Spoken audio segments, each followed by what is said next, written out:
Alright mga idol, nana po kita ipa-appress din mga idol. So, napay-type pa nga nasagol mga idol. Mut, nano ni. Sige, ato na blin mga idol ha. Ari pang chicheria mga idol. Kinit ano mo? Dito. Paldo. Aton sa kanilang coins. Paldo kinitan. Coins. Ari karaan siya. Pero ipusan lang na siya ma'am. Di ko mapalitan ni. Karon.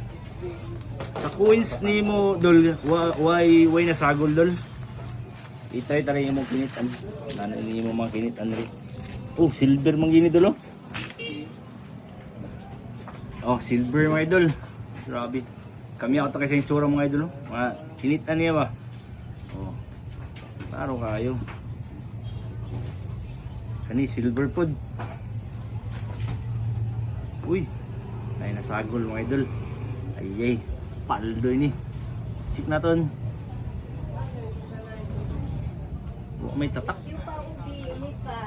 Wa siya tatak mga idol. I-check na lang natin, pilatiso natin kung nano yung ori. Sige.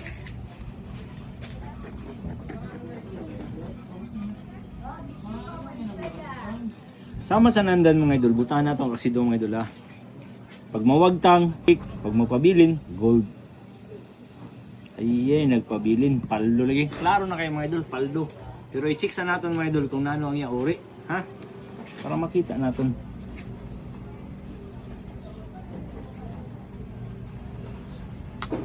Butang gini abo mga idol para may bawang kung ano ang kilatis.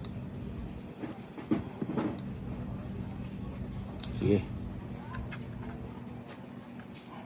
Mga idol, nagpabilin ang iyang color. Subot pa sabot dol. 18 karat. 18K na siya mga idol. So, ato sa timbangan mga idol ha.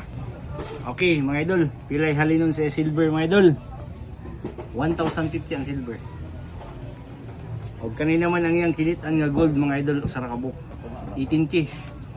3,300. Do.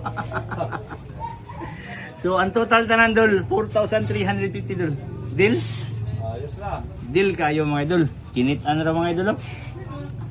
Alright.